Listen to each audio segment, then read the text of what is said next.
l'idée vient du fait que j'ai toujours des carnets avec moi et que la plupart de mon travail se fait sur des carnets d'habitude. Parce que je suis toujours en mouvement ou en voyage, etc. Et c'est quand j'ai le temps que je fais mes dessins. Donc pour une fois, je me suis dit, tiens, je vais faire un carnet, pas de recherche, mais enfin si, c'est quasiment un carnet de recherche ou un laboratoire portable, mais je le faisais avec l'idée ou avec l'intention de le publier. Donc à savoir faire un dessin par jour pour, pour vraiment m'obliger, ne pas tricher, ne pas oublier. J'ai quasiment fait le truc sur un agenda, donc j'ai été acheter un agenda très bon marché. 6000 livres, je pense, avec du très mauvais papier. Ça m'intéresse souvent de travailler justement sur du mauvais papier. Je travaille beaucoup dans l'improvisation, en fait. C'est un de mes... que ce soit dans la musique, d'ailleurs, ou dans les arts plastiques, dans les arts visuels, ou dans la bande dessinée. Souvent, je fais même... la plupart de mes scénarios sont faits en improvisant, c'est-à-dire je travaille directement à l'encre, pas au crayon mine, etc. Et je vais tout de suite, mais souvent je déchire, je redessine, ou je recalque, ou je coupe des morceaux et je les recolle.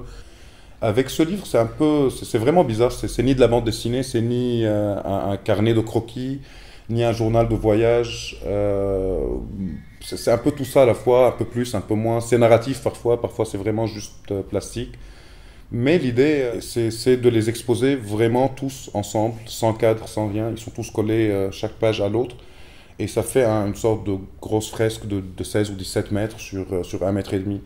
Et l'idée, c'était de pouvoir, en fait, c'est contrairement aux livres qu'on lit et qu'on feuillette et qu'on voit double page par double page, mais c'est de montrer un an d'un coup, en fait. C'est de montrer cette somme...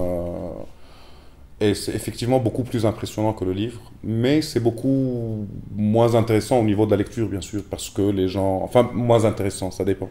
Parce que comme c'est pas un livre narratif, tu peux venir voir... D'habitude, les gens vont voir leur date, j'ai remarqué ça avec les... Ils vont voir d'abord leur date de naissance, puis la date d'autres amis, puis après, petit à petit, à côté de cette page, je regarde une autre et tout. Et c'est une lecture très bizarre, donc c'est vraiment...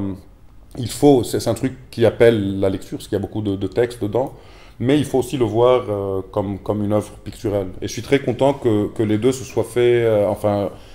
on a commencé par l'expo l'année dernière au Salon du Livre, et que cette année, le livre va être lancé au Salon du Livre. Donc j'aime bien cette continuité. Les gens qui l'ont vu l'année dernière vont vraiment voir autre chose cette année. C'est-à-dire que c'est vraiment différent. En tout cas, c'est ce que je pense. Et j'aimerais voir donc avec les lecteurs, j'imagine que je demanderai à des lecteurs que je connais, des amis, quelle est cette différence entre voir tout ça d'un coup et entre avoir un livre en main. Je suis très heureux d'avoir trouvé Tamiras avec Cette histoire se passe.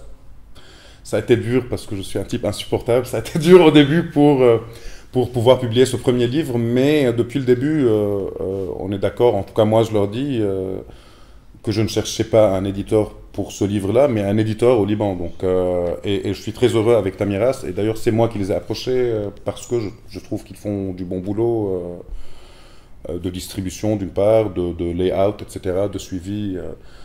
Mais une fois le livre ou l'œuvre terminée, elle est complètement morte pour moi. Une fois qu'elle va, bien sûr je la suis avec l'imprimé, une fois que le livre est sorti, c'est un truc que je déteste, bien sûr, parce que tout de suite, je commence à voir des défauts, genre merde, j'aurais pu le changer, j'aurais pu faire mieux, etc. Mais après, c'est un truc qui appartient au passé tout de suite. Il est tout de suite enterré. Et il a sa propre vie après. Lui va trouver, en fait, c'est quand il meurt pour moi qu'il naît pour moi ou pour l'artiste, qu'il naît pour le public. Et il a deux vies différentes, et spécialement un livre comme celui-ci qui a vécu avec moi, qui n'était pas un livre à l'époque, qui était un agenda, mais qui a vécu avec moi une année entière.